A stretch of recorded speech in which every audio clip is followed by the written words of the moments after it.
Hello everyone and welcome back to another episode. We are It's a Sign and thank you so much for tuning in to this channel. Today, as you can see, we have a little change of set. We are in London, in fact, but we are coming at you with a really interesting topic that was brought to us by Helgi. She was kind of pushing for this one, and the more I dove into it, the more interested I got, and I really found some unexpected results.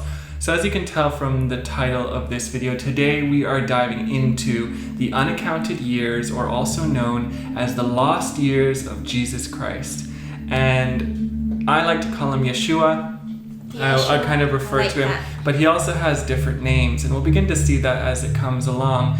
So basics of this is that between the ages of 12 and 30, we have very little to no historical records of what happened during Yeshua's life. And we are not Christian in the religious sense, but we have both had experiences with Yeshua in that sort of Christ consciousness energy. Yeah. And some of these theories include him migrating to England, him getting married and having kids, and even becoming a wandering monk in the mountains of Tibet. So today we're going to go explore those theories and kind of try and find the ones that have the most evidence. Now we are going to be covering these topics, but they're all theories and propositions. We're not trying to push these as pure 100% fact, but we are bringing as much factual evidence as we can. So sit back, relax, and let the episode begin. Yeah, I'm so excited to learn about some new theories about Jesus's or Yeshua's missing years. It's just always been a topic that's fascinated me, but I never really took much time to look into it. It came up once in a book that I was reading, and then that question has just always sort of been there, like, why are those years not recorded? Why? Were they removed from the Bible, or is there any record of them? So I'm really excited to listen and learn with Trey today about what possibly could have happened in those years, because it's quite a lot of years. Yeah, it's a big chunk of his life, especially considering, some say that he, ascended at 33. Yeah. And others say he, that was when he kind of really became fully self-realized, was at 33, and he actually lived until 50 later on. Oh, really? I've not heard that. Yeah. And so, let's say we take him at 33, we only really have his childhood and 3 years after, that missing gap of time. And if he lived to 50, we still have like a big chunk, close to half of his life missing. 18 years is a big amount in those days. And a lot of what we think of as like really influential years of our lives are the whole of his 20s, his teens. Yep. Yeah, big transformative years. So, I'm a bit confused as to what happened during this time. Either, my first theory was like, oh, maybe he went somewhere else where people weren't recording it, where, the church had access to that stuff later, or his, certain followers or the people of his nation. But let's kind of get into the theories. Yeah. So, was there something that they were trying to hide? Exactly. That's what you really wonder. Yeah. Like, were they trying to hide possibly that, he lived quite a normal life, or even, dare we say it, a sinful life before? Yeah. Did he have children out of marriage, or, I don't know, it could be anything, but the fact that it's hidden from us really gets you thinking. Yeah, I was going to say something and it slipped my mind. You're going to start diving into the first theory, I guess think. So, many attempts have been made over these years to fill in the missing 18 years when Jesus disappeared. And this has led to stories of him having traveled to far-flung places such as India to study with Eastern mystic, Persia, and also tales of him having visited the UK and North America. Other stories, such as ones revolving around beliefs that Jesus made his way up to Britain and Cornwall, have generated colorful narratives linked to King Arthur and the legend of the search for the Holy Grail. And we kind of touched on that a little bit. And I just remembered what I was going to say, and it was that, there are theories and conspiracies that the Vaticans have them in their secret vault, the missing years. But I can't really dive into that because it's like, okay, they have them secretly hidden. That's about it. That's the whole story. Yeah, they have so much stuff hidden in those vaults. Like, it's infuriating. Yeah, so let's start us off with some of the earliest theories. And that is evidence supporting beliefs that Jesus traveled thousands of miles from Judea to other countries, and the earliest sources comes from the gospel texts of Matthew, Mark, Luke, and John.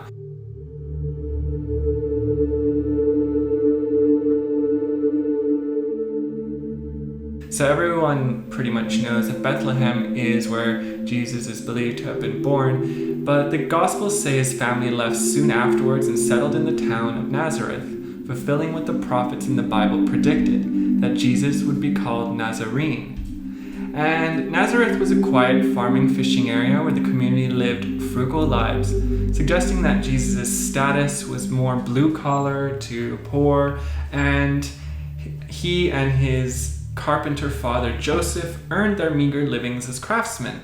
With little prospect of work, one theory is that Jesus may have sought some kind of occupation a couple miles away in the bustling town of Sepphoris in the central Galilee region of today's Israel. A town known for its elaborate mosaic artwork, which were created by the Romans, and with many opportunities to build houses and walls, this town may have been the first stepping stone for a young Jesus to begin his entrepreneurial career as a craftsman, or the starting point for Jesus' quest for spiritual enlightenment. And it could be that the earliest theories were suggesting that he just spent those years working as a simple carpenter in Galilee. And that doesn't really suit our Jesus, does he? The miracle-making man just working as a little carpenter? No. Could be possible. As a boy of 12 years old, he was already producing miracles. If he wasn't floating logs and stuff into place, then I don't think so. Another theory is that he went on a big sort of walkabout, and this is more common in North and South American cultures, where people will go on a big walk about the land to kind of, receive wisdom and deeper insight and connection. And you can see the Aboriginal tribes in Australia have something called a songline. And the songline is something where your ancestors have been singing on this line for generation after generation. And the native Aboriginals of Australia are so tuned in that they can actually hear their ancestors' song as they walk these lines, and they sing it along with them, and that helps them to keep them on a certain path. I'm pretty sure we covered that in one of our episodes. We may have mentioned song lines before. Old episode. Yeah, and considering what we do know of Jesus, he did walk a lot, once he was kind of recognized as the Messiah and people were following him around the country. So most likely while living in Sepphoris, the young Jesus may have gained his early knowledge of the world through both speaking the Aramaic language and learning to read. The one piece of written scripture suggesting this is found in the Gospel of Luke, which states that Jesus went into a synagogue and read from the scroll of the prophets. During this time as a youth, he would have experienced firsthand the social and economic oppression of the Palestine Jewish peasantry of this time, of which he was a part. And such knowledge may have been the inciting factor encouraging Jesus to seek answers in the outside world, and may have influenced what would have been a controversial decision to leave his family, kind of mirroring a bit the story of the Buddha. He was a prince, and he left his family, but I guess it's more poverty, and he was in the riches. And then he came and saw some of the oppression in the world and began to walk around the country.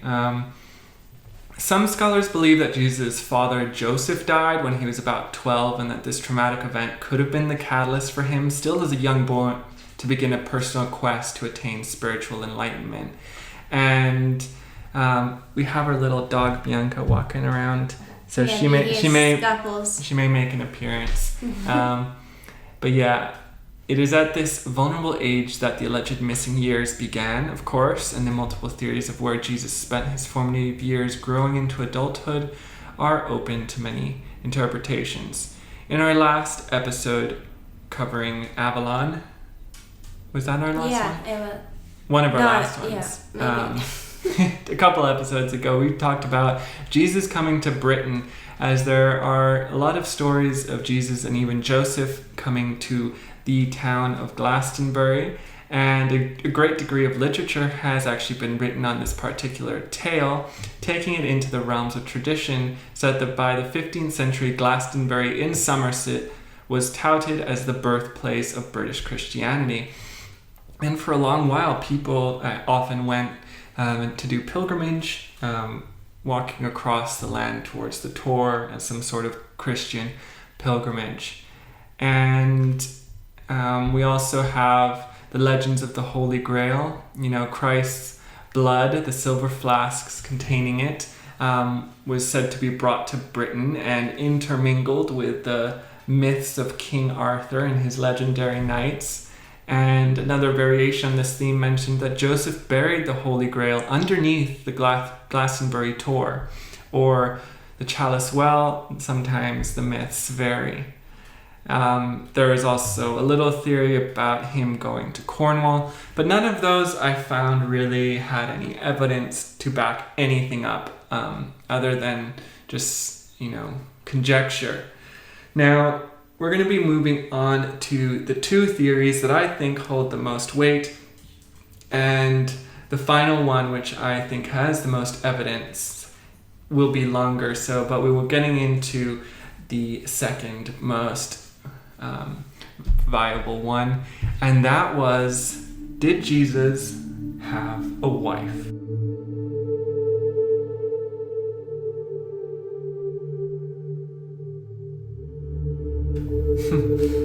So, in Luke's Gospel 8:2, it identifies Mary Magdalene as the leader of Jesus' apostles and the group of female followers that were present at Christ's crucifixion. She also, according to John and Mark, was the first person to witness Christ's resurrection. The books Holy Grail and Holy Blood uses texts from the Gospels of Mary, which were taken out of the Bible, which portrays Mary Magdalene as Jesus' lover, and that she was more respected and loved than Jesus' other female followers.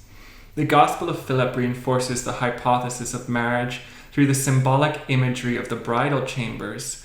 Both books, Holy Grail and Holy Blood, suggest that Christ may have survived his crucifixion, and that Mary Magdalene, who was also rumored to be pregnant at the time, fled to the south of France, where she received protection within a Jewish kingdom in Narbonne. The Prior of Sion was started in the late 1890s by Father Saunière in the south of France, which is where Mary Magdalene was rumored to have fled following Christ's crucifixion. And Father Saunière either discovered proof of the marriage between Christ and Mary Magdalene or stumbled upon Mary Magdalene's tomb. For Father Saunière was a priest in a remote village known as Rennes-le-Château, a village similar to the places that were rumored to have harbored Christ's followers that fled there after his crucifixion. And we live in the south of France, so if this is ringing any chords of interest, we are planning on doing hopefully a more documentary style podcast where we actually go and visit these places and walk the land that Mary Magdalene was supposed to have walked. Yeah, so there's like a whole town, it seems, that's sort whole of dedicated region like dedicated to Mary Magdalene. But what we have noticed about the south of France since living there is obviously we don't live too far from Lourdes, and everyone knows that's like, a big holy place connected with Mother Mary, and just Mother Mary her energy is just everywhere in the south of France. So for me, like there is this like real connection with the females in Jesus's life with the south of France, that so far like this really is resonating a lot. Like it feels like this really could be true, but obviously they're all theories. But personally for me, and having us lived in the south of France and just really feeling that energy there so strong, and then finding out this about his lover, and we're really excited to do a whole sort of episode on her, and sort of maybe even get to talk to some of the locals. And definitely. Yeah, because it wasn't until the 15th century that the church began to spin Mary Magdalene in a negative light. She always was portrayed as basically Jesus's like top apostle, and with mentions of, romantic interest and things like that. There have been sources actually that maybe they actually only had a child after his crucifixion, and not in the missing years, in his like 20s and stuff, but it was actually in the later part of his life during the 30s. But a bit more evidence supporting the fact that Jesus Christ was married was one of a papyrus fragment that was found. So Harvard professor of divinity Karen King presented a scrap of papyrus that dates back to the 4th century. She told a gathering of scholars in Rome that written in Coptic text was the surprising sentence, "Jesus said to them, 'My wife, ... Christian tradition has long held that Jesus was not married, even though no reliable historical evidence exists to support that claim. King said in a press release, "This new gospel doesn't prove that Jesus was married, but it tells us that the whole question only came up as a part of debates about sexuality and marriage. From the very beginning, Christians disagreed about whether it was better not to marry, but it was over a century after Jesus' death before they began appealing to Jesus' martial status to support their positions."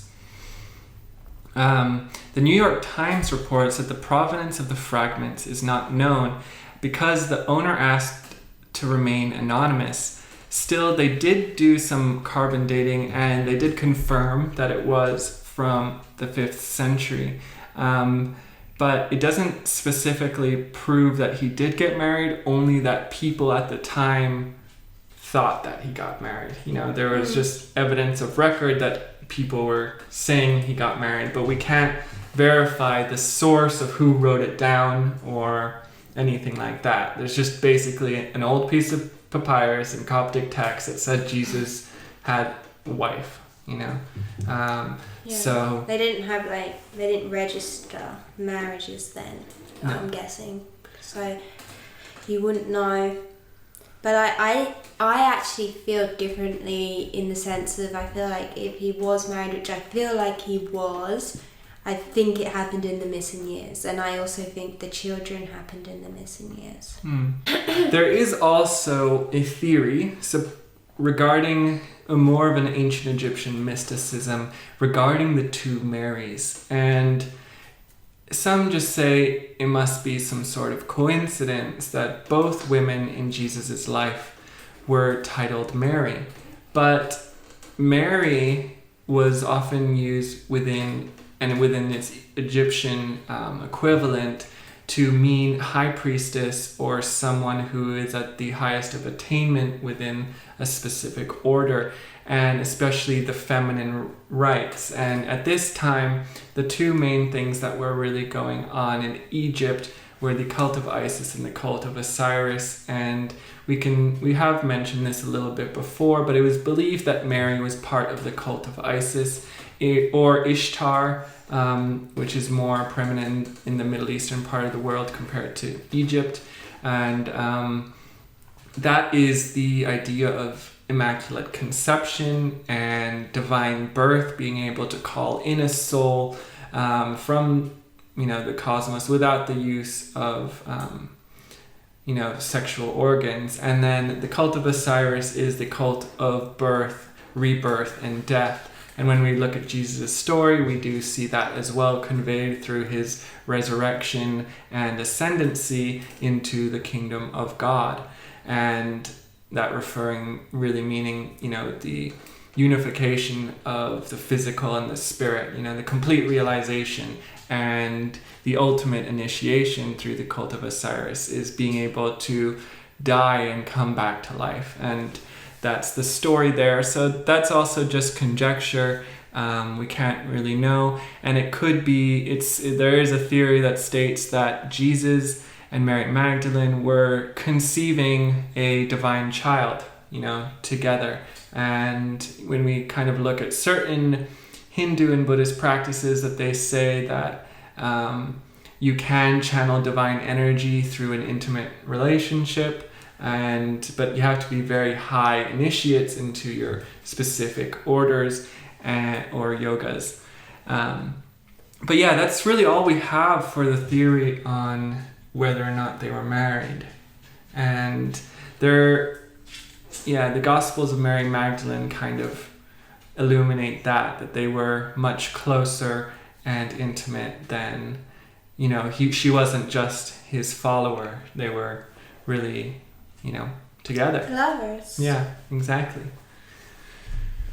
And this brings us on to the theory that I found has the most evidence, and it might surprise a lot of you, or it might not. Especially not if you consider some of Jesus' teachings and his philosophies. But in 1894, a controversial book called The Unknown Life of Jesus Christ, written by a Russian-born resident of Paris called Nicholas Notovich, was published. And the work made an astonishing claim that during the lost years of Jesus' life, he had visited India and trained as a Buddhist monk.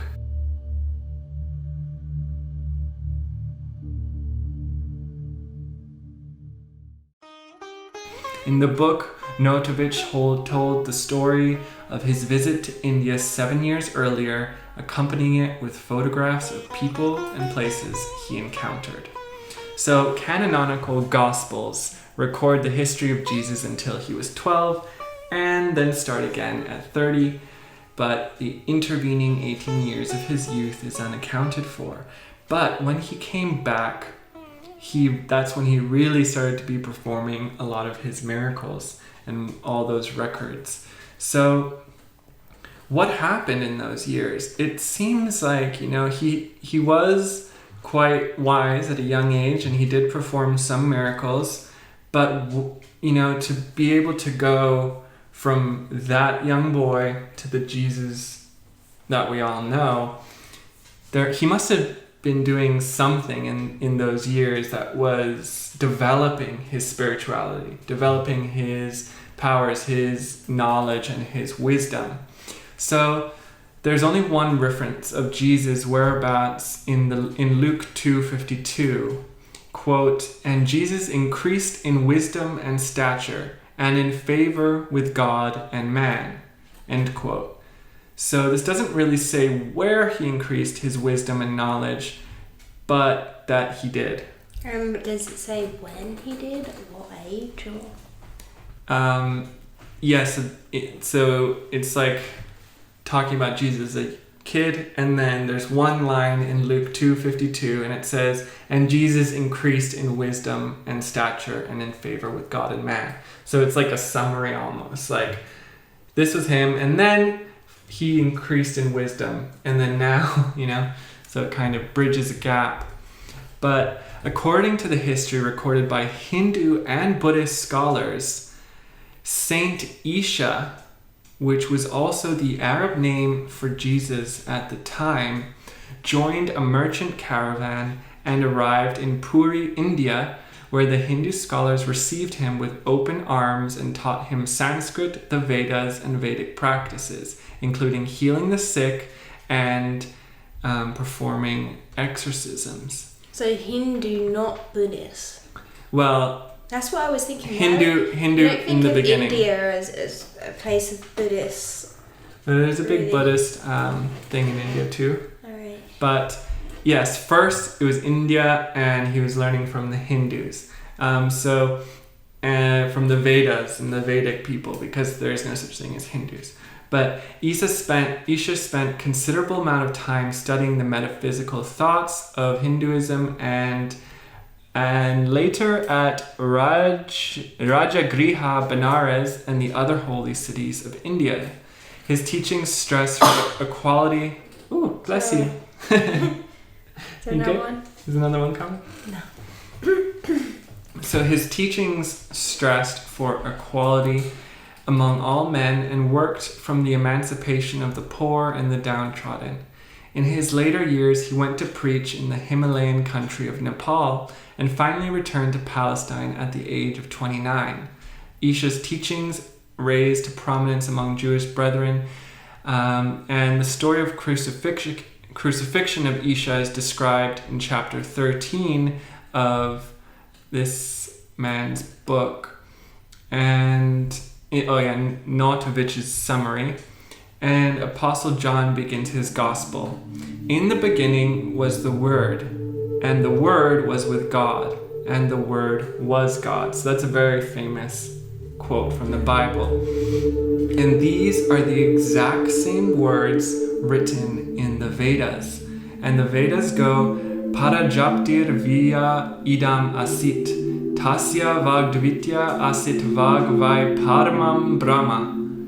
Translation: in the beginning was Brahman, with whom was Vak, word, and the word is Brahman. So that's a direct quote. And for them, Brahman is God. Yeah. It is. It's like the beginning. Yeah. It's the ultimate realization. Creator. Yeah. So basically, here it is. In the beginning was Brahman, with whom was the Word, and the Word is Brahman. So all you have to do is replace... Three gods though, right? In the Vedas. Yes, but think of it as like light. So that's how I really see the Indian pantheon of gods, is like the diffusion of light. From the beginning, there's the ultimate holy creator, and then there's like the different principles of reality that branch out from the ultimate source, but ultimately they're all contained within that source. It's the same with the Kabbalah, yeah, right, and the Tree of Life. It's the same idea with Kappa yeah, at the top. So Buddhist monks of Tibet obtained the recorded history of Isha from India via Nepal. And the original was in Pali, the language of Buddhists, which was then translated into Tibetan. The history was documented 2,000 years ago, and copy of these documents were found in Himis Monastery in Ladakh.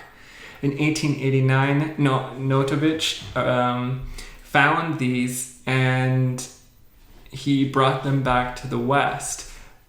But there was a lot of controversy about this, and we'll get into that a bit later. Apparently Jesus spent 6 years in Puri and Rajgir near Nalanda, and the ancient seat of Hindu learning. And he only returned after his great studies through Persia at the age of 29. Now, the story of his journey from Jerusalem to Benares was recorded by Brahmin historians. And today, even still to today, they know him and love him as St Issa, their Buddha. And Isha is often another term that's attributed to Holy One, Master, and sometimes they even refer to Shiva as Isha. And there was a cave that he was said to have meditated in, and to this day it's still called Isha's Cave. Where is this? In India. In India. Yeah. So Notovich was shown 2 large yellowed volumes containing the biography of Saint Isha, and Notovich enlisted a member of his party to translate the Tibetan volumes, while he carefully noted each verse in the back pages of his journal. When he returned to the Western world, there was a lot of controversy, like I said before, and he was accused of creating a hoax. A lot of people were kind of like, what the hell? Where are you coming with this information? Hello. Little Pink Sphinx. Hello. This is his tippy tapping around on the floor. Yeah. Sorry if you're listening on the audio. If it's picking up. It's a cute puppy moment. So, there was a skeptic, and he was from India, and his name was Swami Abhedananda.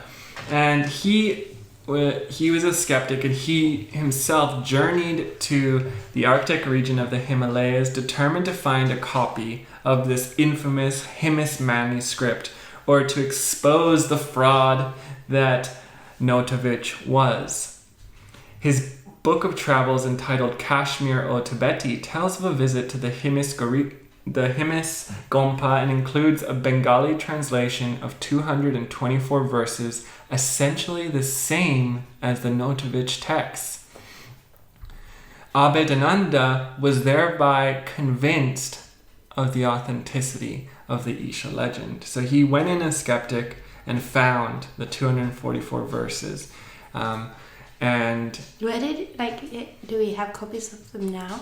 Yeah, they're probably, I don't know, they have been recorded and they're probably out there, but I've only got summaries of kind of what's going on, and I will go into a more detailed translation, because none of them were, in English at the time. So it was said that Jesus passed his time in several ancient cities of India, such as Benares, and all loved him because Isha dwelt in peace with the Vaishyas and the Shudras, whom he instructed and helped.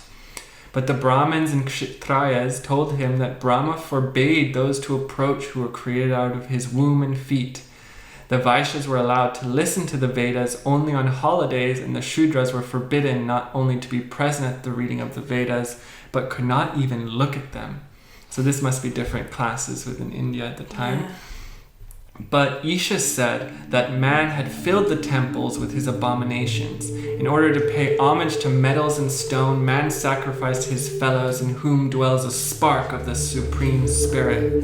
Man demeans those who labor by the sweat of their brows, in order to gain the goodwill of the sluggard who sit the lavishly set board. But they who depart deprive their brothers of the common blessing, shall be themselves stripped of it. So basically what Jesus is saying is you are depriving the poorer class of these teachings while you sit there in your luxury and talk about how high and mighty you are. But those who deprive their brothers of these teachings will themselves be stripped of it, of the knowledge and of the wisdom. Yeah. So that's kind of what Jesus was saying to them, and it was recorded that they then chased him out. Didn't listen to what he had to say. No, they chased him out of that region. He came from poverty, right? So exactly. So I'm surprised that how did he even get in there? Yeah. With the rich. Well, I'm with India. There's a lot. There's certain sects or groups that are very sticking by the rules, and then the actual masters, enlightened ones, won't actually care about that stuff. So it's obvious Jesus found some real teachers there, learning from the scriptures. But so after that, he kind of left because he was driven out, and that's when he went to Nepal and the Himalayan mountains, and so there's a bunch of kind of interactions that were recorded, and really interesting though, theory, or even if this is clarified as true, right? Yeah, so it's crazy because you always think of Jesus as a Jew. Well, he was born that, and probably, but as we're going to see, he was classified as a type of Jewish person. So there was 3 classifications of Jewish people at the time, and we will go into that now. So at the time of Jesus of Nazareth, there were actually 2 major currents of sects within Judaism: the Pharisees and the Sadducees. Right? So, the Pharisees were extremely concerned with strict external observance of the interpretation of Mosaic law, ritual worship, and theology. So these were more, I would think, the people who just study the text. They take it at face value, very strict to the codes and following it precisely. The Sadducees, on the other hand, were very little concerned with any of these and tended towards a kind of genteel agnosticism. Today, those two groups might be compared with the Orthodox and the Reformed branches of Judaism, respectively. Yeah. So, and Christianity is like a similar vibe. Yeah, exactly. But there was a third sect which both was and was not part of Judaism. They were called the Essenes, whose very name means the outsider. Esseni is the Greek equivalent of the Hebrew chitzonim, the outsiders. Since Philo and other Jewish historians used Essene in writing about them, that has become the common usage. Whether they chose this name for themselves or whether it was applied to them by the disdainful Pharisees and Sadducees is not known, but they were, Jesus of Nazareth was an Essene, an outsider, as were most of his followers, including the 12 apostles. And when Jesus said, "I will build my church" in Matthew 16:8, the word used in the Greek text of the Gospels is ekklesia, which literally means the called out or the separated, in the sense of the aliens. It is not like aliens above, but like alienated. Yeah, exactly. It is not far-fetched then to wonder if the correct translation should not be, "I will establish my Essenes." The people of my group. The outsiders coming together. Exactly. Yeah. And many elements distinguished and even separated the Essenes from the rest of Israel. And their claims about their very existence was a controversial matter, for the Essenes averred that Moses had created them as a secret fraternity within Judaism, with Aaron and his descendants at their head. The prophet Jeremiah was a master of the Essenes, and it was in his lifetime that they ceased to be a secret society and became a public entity. From that time, many of the Essenes began living in communities. Isaiah and St John the Baptist were also masters of the Essenes.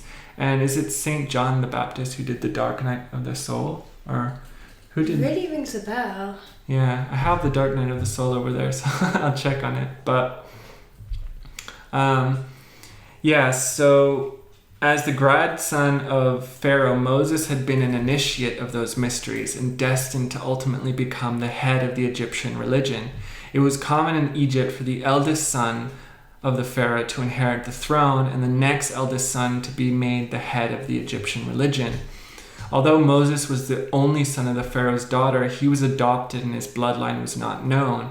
For this reason, he could not be Pharaoh, but he could be put into the position usually given to the second son.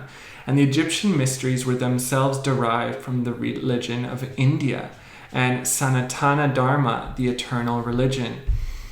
Because of this, the Essenes had always maintained some form of contact and interchange with India, a fact and the reality of this contact with India is shown in the Zohar, and a compilation of ancient Jewish mystical traditions and the major text of the Jewish Kabbalah.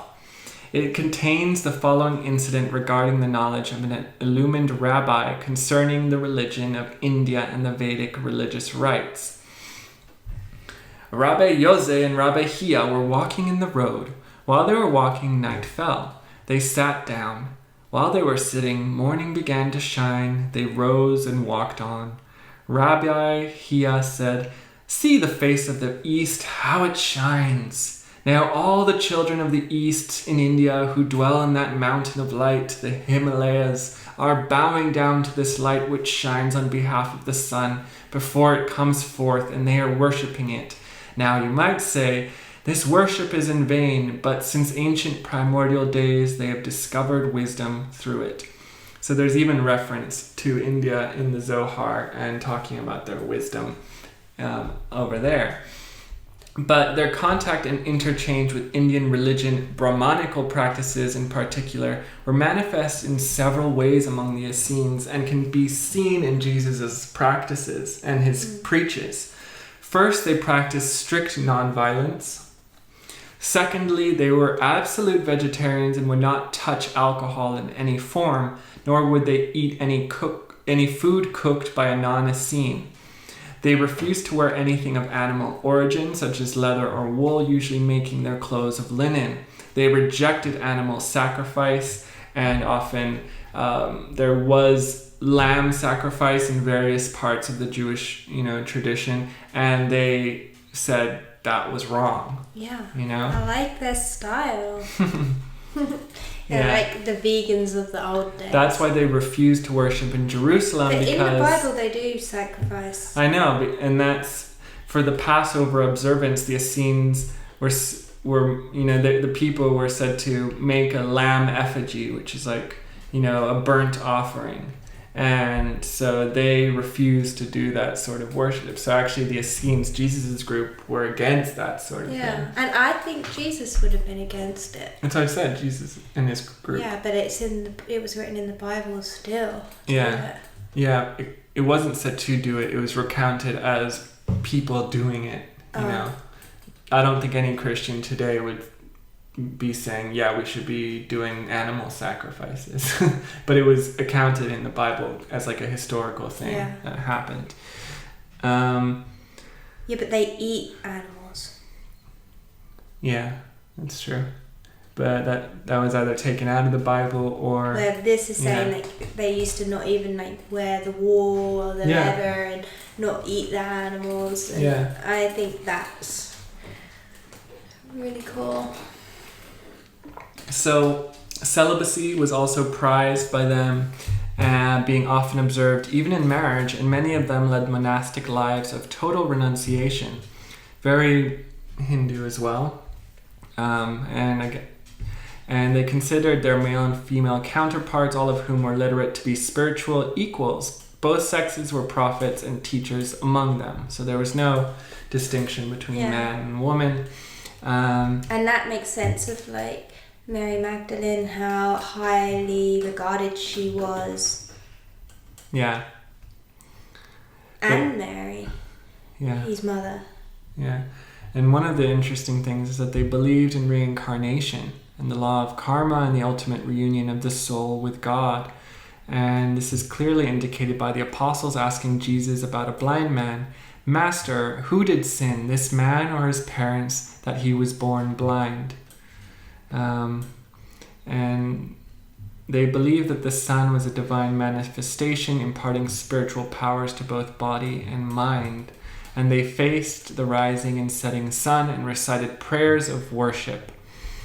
They believed in both divination and the powers of prophecy, the power of occult formulas or mantras and esoteric rituals. They believed in astrology, cast horoscopes, and made magical amulets of plants and gems. They believed that miraculous cures were natural extensions of authentic spiritual life. They would wear only white clothes as a sign that they worship God who is light, and they were clothed in Him in light. So they did not see God as a man, but as a form of light. Yeah, which makes sense of like anyone in sort of the New Age or spiritual community. Yeah. They often refer to Jesus as a light being, which is also how I saw him. Yeah. So a being that comes from the sun. Yeah, I definitely think that is often like that is Christ consciousness, right? Yeah. So just getting into some of the histories. In India, the masters, so this is kind of a full translation of and account of what was written in those 244 scrolls. So in India, the masters initiated Jesus into yoga and the highest spiritual life. Yoga is not stretching.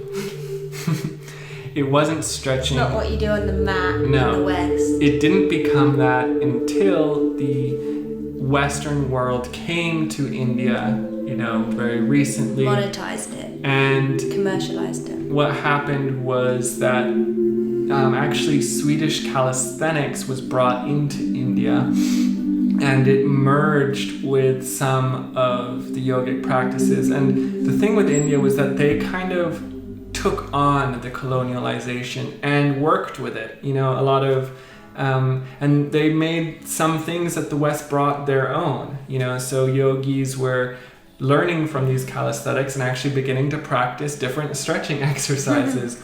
And there was marketing campaigns within India where yogis would come onto the street, and they realized that to attract more people, it had to make it look a bit more flashy. So this is where they took the calisthenics and began doing all sorts of intricate poses and almost like contortionist kind of stuff, and being like, this is what you can do, make your body flexible and your mind flexible, and you become closer to God. So it was almost like a recruitment tactic, but back in Jesus' day, that was not yoga. It was pretty much meditation, I imagine. Yeah, yoga is, according to Patanjali, which was one of the earliest philosophers, is being able to distinguish the individualized self and to acknowledge your individualized self and the supreme self. Those two, and the yoga the is higher self. The yoking of those two selves. So it's basically a God realization, and so that's what yoga is. So when they say that they initiated Jesus into yoga, it was that they were teaching him how to enter that state and the highest spiritual attainment. And they gave him the spiritual name Isha, which means Lord, Master, or Ruler, a descriptive title often applied to God, and it is also a title of Shiva, like we said before.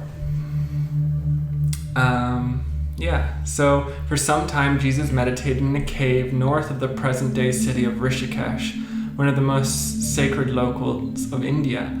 In the years he spent in the Himalayas, he attained the supreme heights of realization, and to augment the teachings he had received in the Himalayas, Jesus was sent to live in Benares, the sacred city of Shiva. Yeah, I wanted to say, for me, this just makes so much sense.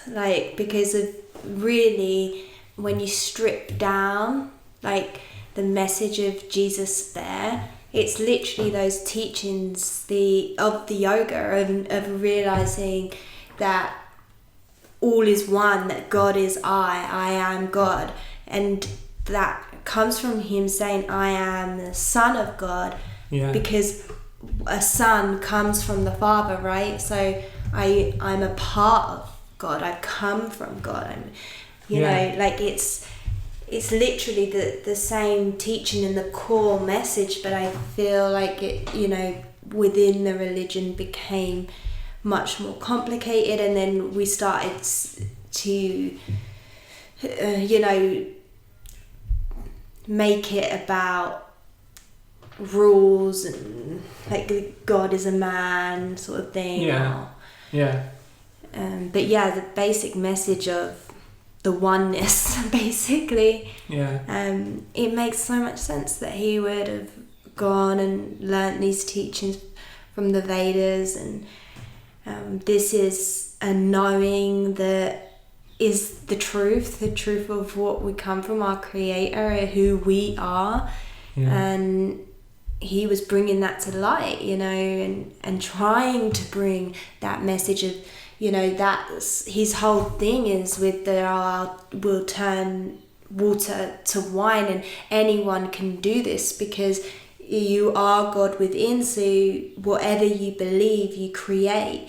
And religion can actually become very restricting on that, because it takes the power away from you. No longer is God within, God is without, and we must go to priests to connect with him and churches to worship him, instead of, there's many quotes from Jesus when you really look at them, and it is talking about the God within, the I am God.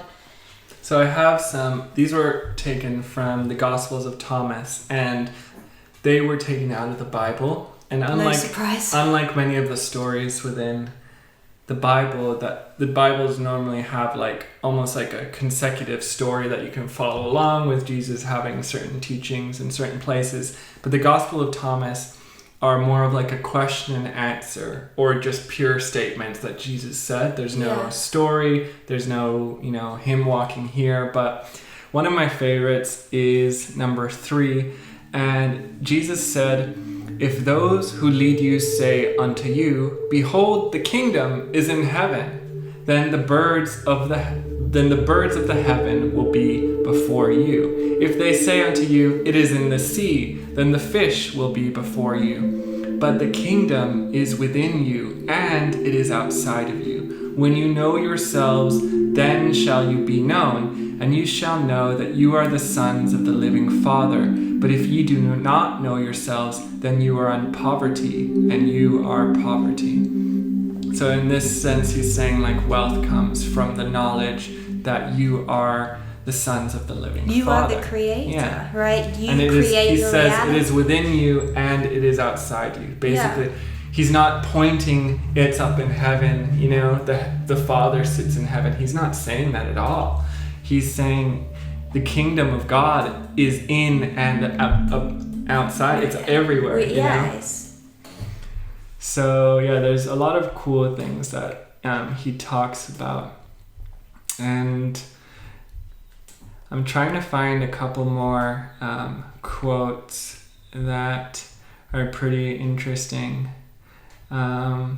So it's the as above, so below as well. It's whatever's within will represent itself outside of you. It's the basic law of manifestation of this universe. It's what I hold within will be my reality outside of me, and that's why brainwashing and beliefs are so powerful. It's the main drive for governments and religions to control people, keep them down, keep their beliefs in a place where, because whatever they're holding within is, the reality that we will see without. And if you can keep people feeling powerless, like they have no control, if you believe that within, then you're giving power to others, and that will be the reality, right? And that's how we've got where we are. And Jesus was trying to do nothing because he could already see the damage being done with religion. He was trying to move away from that, right? He was trying to take the core base of those teachings and give us the empowerment. And that's why he is such an amazing figure from our past, because really he was just trying to empower us all as individuals. So in India, they refer to Jesus as an avatar. Just like the Buddha, like Krishna, like different figures throughout time, they call him an avatar, which is basically just a advanced being who is incarnated into Earth to help and to lead others to the God realization of God. But once they are here, they are just the same as us, just human, as same as us. And all they're trying to say is that if you can really truly believe in yourself, understand that you truly are God within, that there is the no power difference. that you have, that you can create miracles.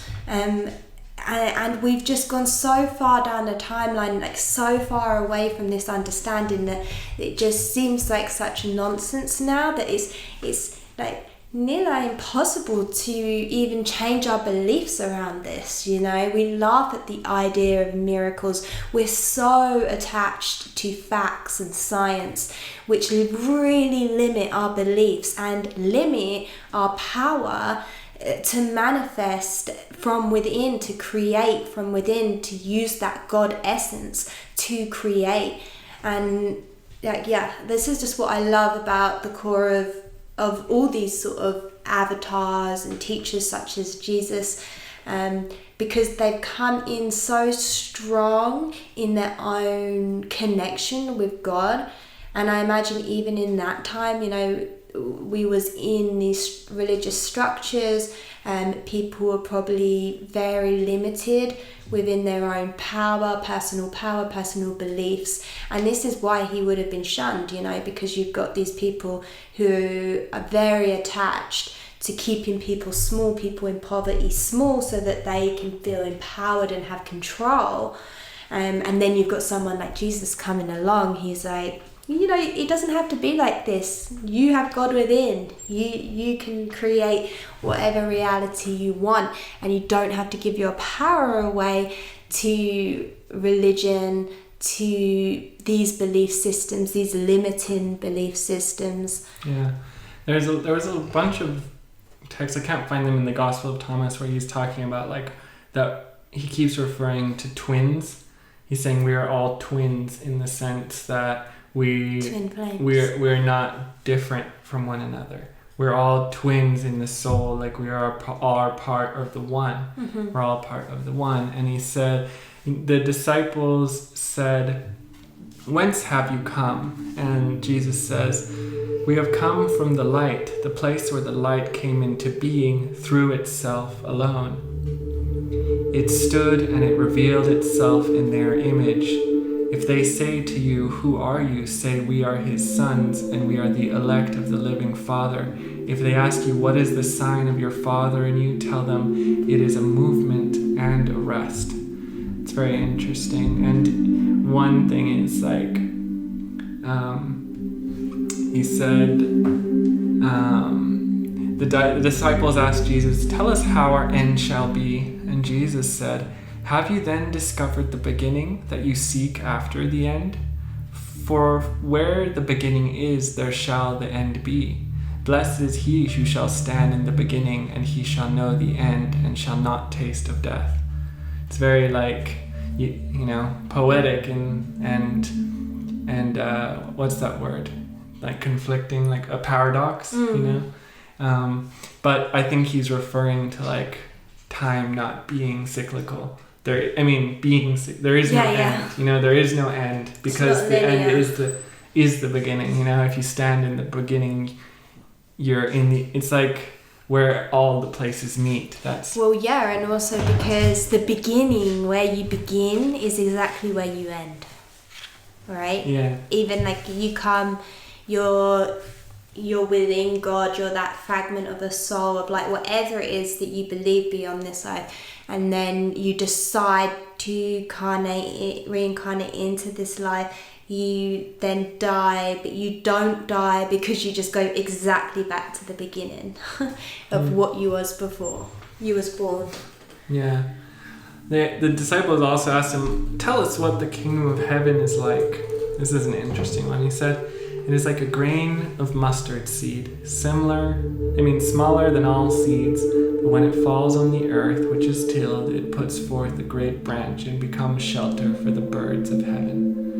And so I think he's kind of talking about like when someone realizes the kingdom of heaven, you become a tiny droplet in this, but when you come to the earth and you till the soil, and then you provide, shelter for all who, seek it as well. But yeah, there's a lot of cool things in the Gospel of Thomas. It's very, the Buddhists always have this sort of paradoxical thing, and the Vedas as well. So I do recognize a lot of things, especially like the beginning and the end and all of this stuff, and that it's within you and all of that as well. It's like it's the teaching of all time, of consciousness. Yeah. Yeah, Benares, the spiritual heart of India, was the major center of Vedic learning, and during his time in the Himalayas, Jesus' endeavors had been centered almost exclusively on the practice of yoga, achieving spiritual enlightenment. In Benares, Jesus engaged in intense study of the spiritual texts of Sanatana Dharma, especially the Upanishads and the Bhagavad Gita, which he later quoted in his discourses in Israel. When Jesus had come to the point where the acharyas of Benares were satisfied with his level of scriptural and philosophical knowledge, he was sent to the sacred city of Jagannath Puri, which at that time was a great center of the worship of Shiva, second only to Benares. In Puri, Jesus lived some time in the famous Govardhan Math, today a major center of the monastic order of the foremost philosopher saint of India, known as Adi Shankaracharya. There he perfected the synthesis of yoga, philosophy, and renunciation, and began to publicly teach the eternal Dharma. In the 1950s, the former head of the Govardhan Math and head of the entire monastic Swami order of Shankaracharya claimed that he had discovered incontrovertible historical evidence that Jesus had lived in the Govardhan Math as well as the other places of India. And he was writing a book on the subject, but died before it could be finished. Oh, wow. Unfortunately, the fate of this manuscript and research is presently unknown. As a teacher, Jesus was as popular as he was proficient in teaching and gained great notoriety among all levels of society. However, those who were making religion into a business became intensely jealous and even began to plot his death. Therefore, he left Puri and returned to the Himalayan regions, where final instructions were given him regarding his mission in the West and the way messages could be sent between Jesus and his Indian teachers. Jesus also lived in various Buddhist monasteries in the Himalayan region at the time. Jesus was aware of the form and purpose of his death from his very birth, but it was the Indian masters who made everything clear to him regarding them. They promised Jesus that he would be sent a container of Himalayan balsam to be poured upon his head by a close disciple as a sign that his death was imminent. Even at the door, when Saint Mary Magdalene performed this action in Bethany, Jesus understood the unspoken message, saying, "She is come aforehand to anoint my body to the burying." So basically, this is saying that the sages of India, the prophets of India, and Jesus knew that he would die, and they were preparing him for this eventual death. And this is where something very interesting happens. So Jesus then set forth on his return journey to Israel with the blessing of the masters, and he taught those who were drawn to his spiritual magnetism and seeking counsel in his divine life. Hold on, letting the dog out.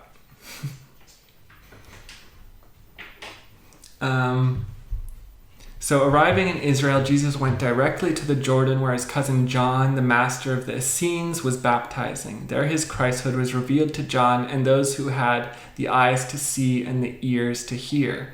In this way, his brief mission to Israel had begun, and its progress and conclusion were well known, so we don't need to recount what happened.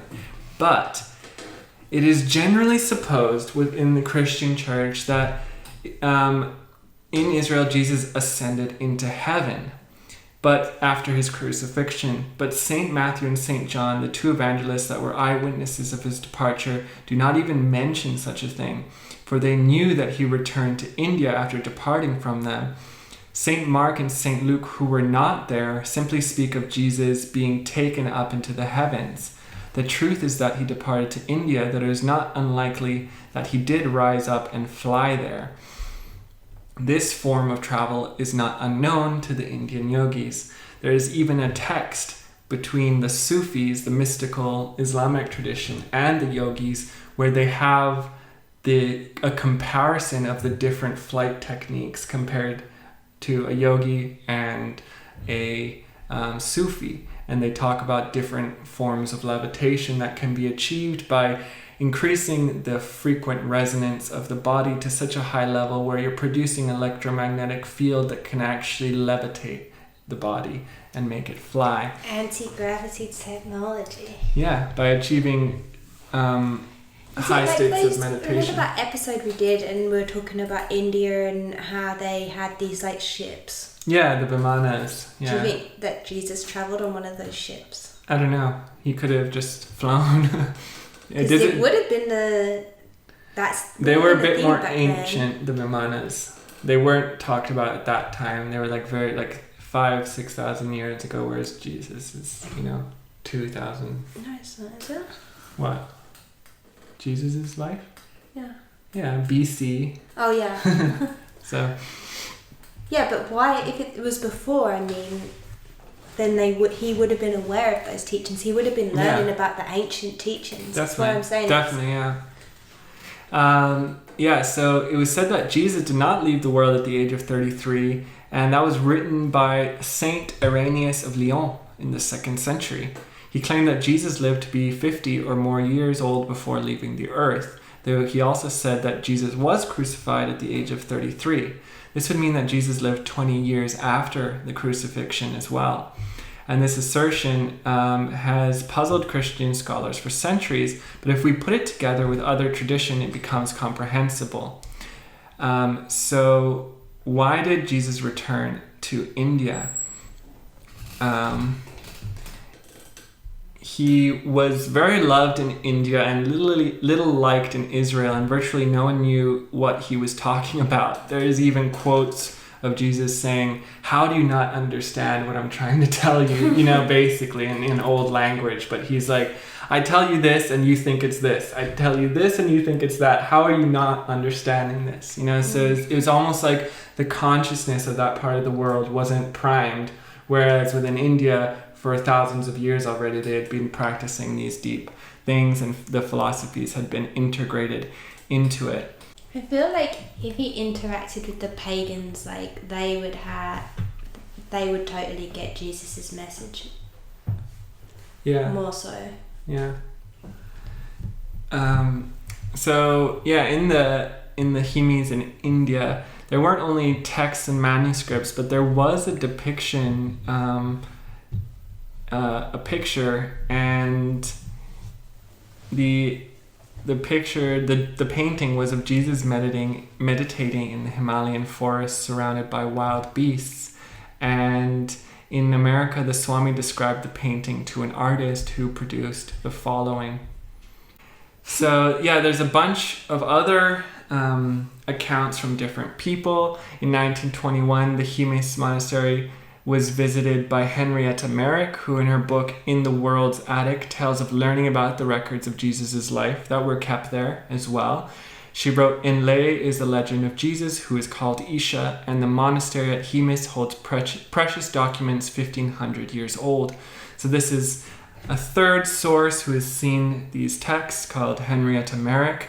In 1939, Elizabeth Kaspari visited the Himis monastery, and the abbot showed her some scrolls which he allowed her to examine, saying, "These books say your Jesus was here."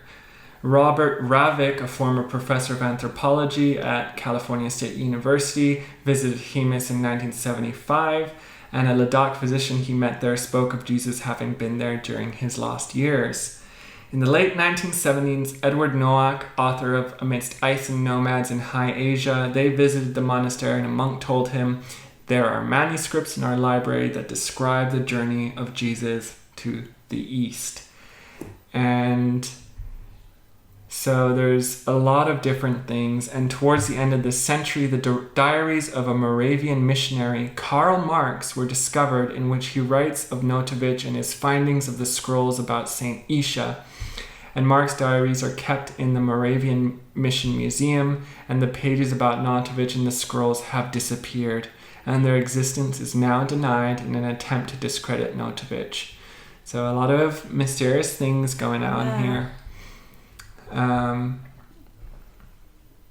It's just so disgusting that people, can hide this ancient records and information from us. I just don't understand. I guess it is just so that they can keep control of the narrative that they're trying to push around. Yeah. But now I've got the coolest, for me, interesting theory about the crucifixion. And this comes from, it comes from a book called Natana Mavali, and the relevant portion of the Natana Mavali is, quote, "Isha Nata came to India at the age of 14.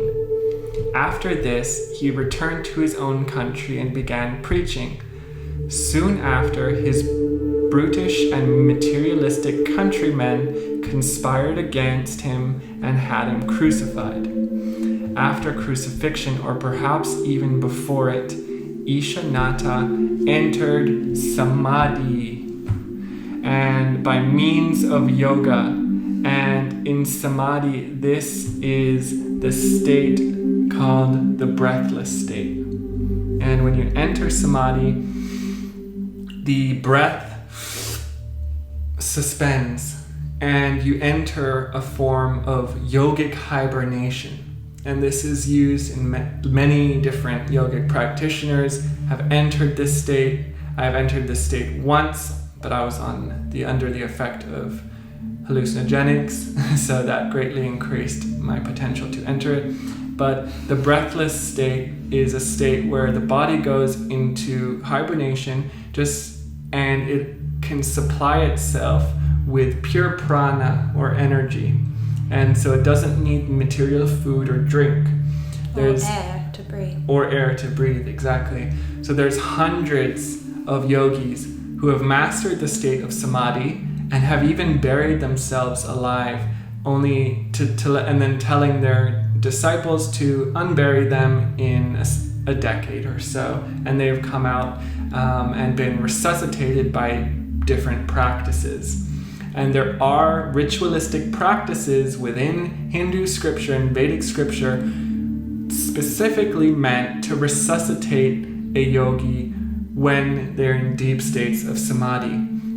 Samadhi was a state that Buddha was said to go into, and So the body doesn't rot anything like that? No.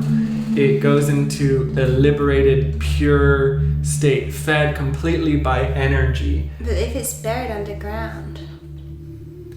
Yeah, but it's almost like preserved. Like nothing can harm it when you're in the state of samadhi. It won't rot and deteriorate. It won't rot. Although sometimes, when masters would go into samadhi, their disciples would take care of the body, watch over it. Seems like a better idea. Yeah. And the whole Vedas were said to be channeled and written down in intense states where the yogis would go into intense states of samadhi. Their disciples would then awaken them, and then the masters would recount. And that was even how they said the language Sanskrit was born. So this new piece of information, especially considering Jesus was said to be a master within India, he, upon the cross, died within 6 hours. That is not possible. People who go through crucifixions go through a very, very slow death. 6 hours. Painful. Yeah. Slow. 6 hours is not enough. It can take days. Yeah, surely. It can take days. And so the theory is that Jesus, upon the cross, put himself into samadhi, the breathless state. And upon checking his pulse, they found he was dead. Because while the pulse does not stop, it becomes nearly imperceptible, even to modern medical tools. So it would not be able to be sensed. It's so slow that, just like when a bear or someone goes into hibernation, they're slowly burning off food that they've, taken up and lasts for months, except this is a heightened state of that where they're just purely being provided by energy. We know this is possible because there's been thousands of cases where bodies have come into the morgue and they've been confirmed dead, and then they've woken up in the middle of the morgue or even in the coffin, being buried alive by mistake is a really common thing in the old days. But literally till this day, with all the technology we have, this is still something that happens. People waking up in morgues, in coffins, completely alive. And so we know it's possible for someone to look like they're dead, but they're actually in this very deep state. Yeah. And yogis can leave their bodies, their spirits can leave their bodies while in samadhi. And some people say that they saw a light when, Jesus died, and it could be that in some form Jesus was appearing to them. But seeing him, the Jewish people presumed he was dead and buried him in the tomb. But Mary Magdalene and his disciples came and spent a lot of time in the tomb, and a lot of resources went into that tomb, and a lot of time was spent there. Were his disciples trying, just like the disciples in India, to resuscitate him from the depths of his samadhi? And it was said that one of his gurus in India, the great Chitanatha, happened to be in a profound meditation in the lower reaches of the Himalayas, and he saw in a vision the tortures which Isha was undergoing. He therefore made his body lighter than air and passed over the land of Israel.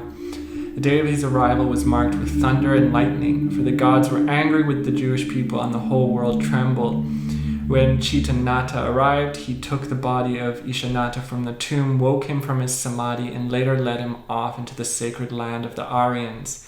Ishanatha then established an ashram in the lower regions of the Himalayas, and he established the cult of the lingam there, and that refers to the Shaivite branch of Hinduism.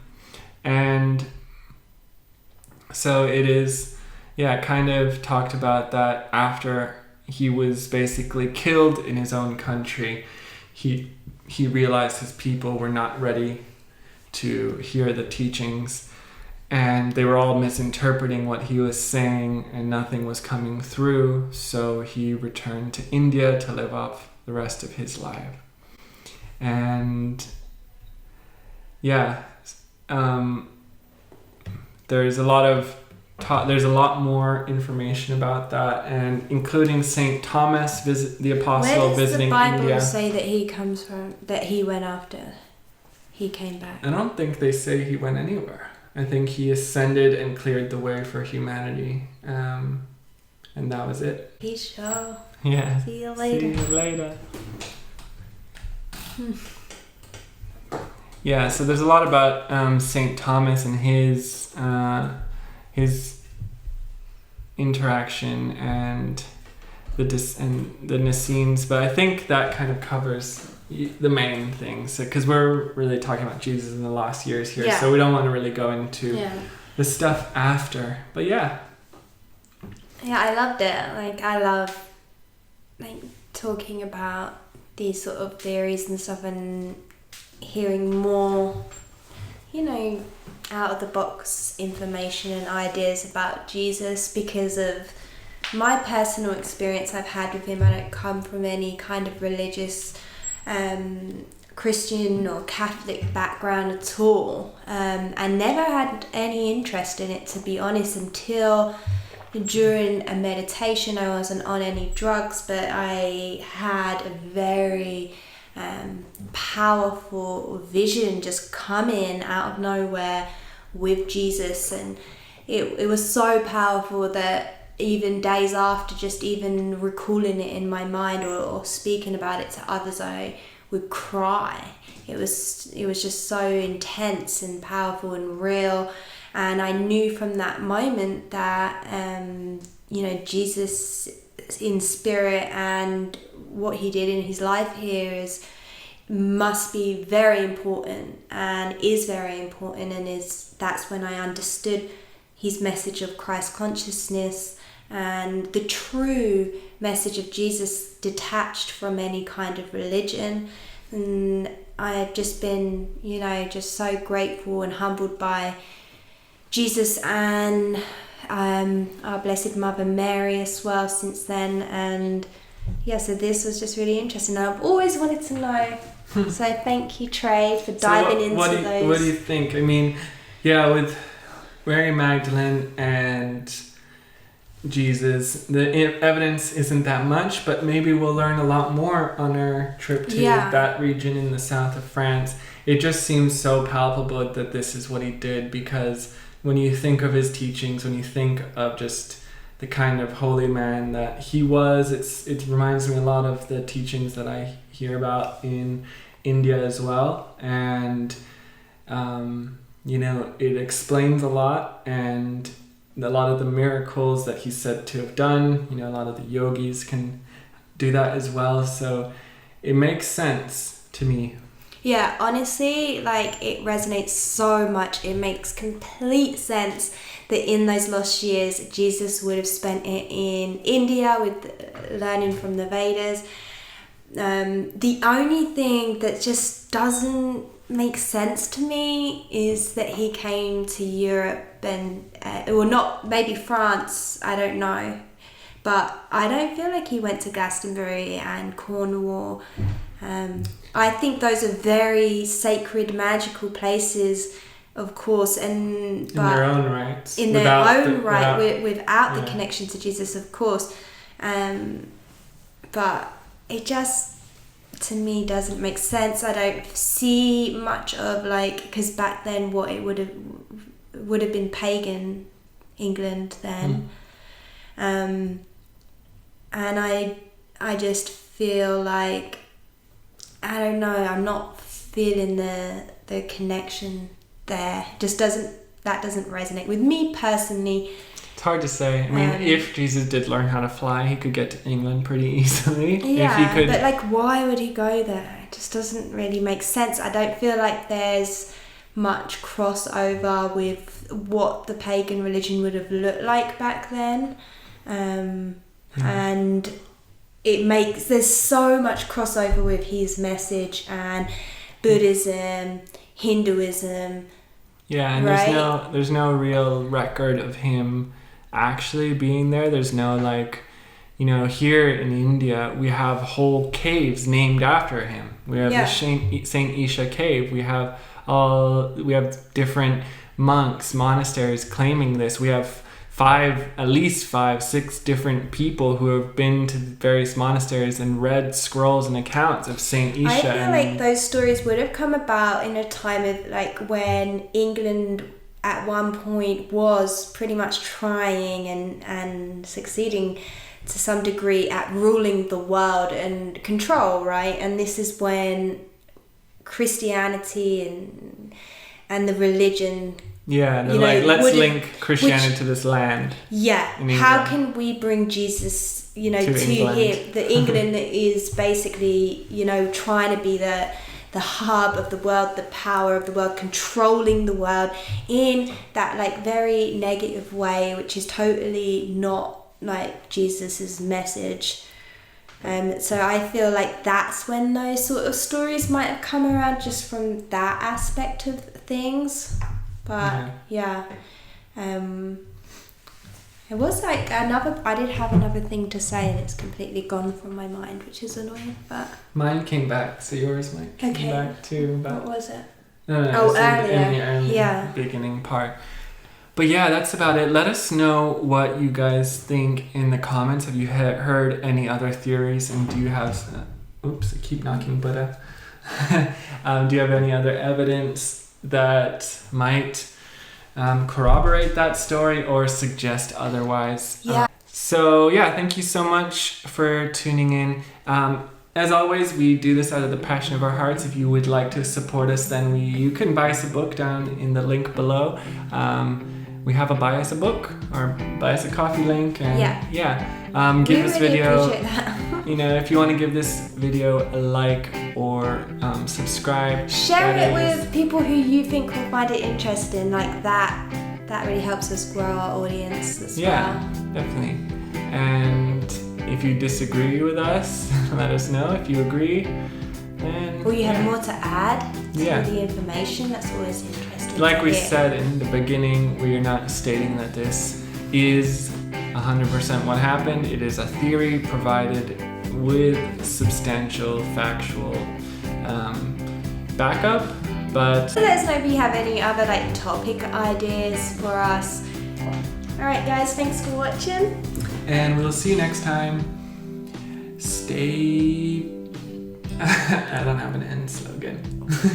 Remember, the God is within.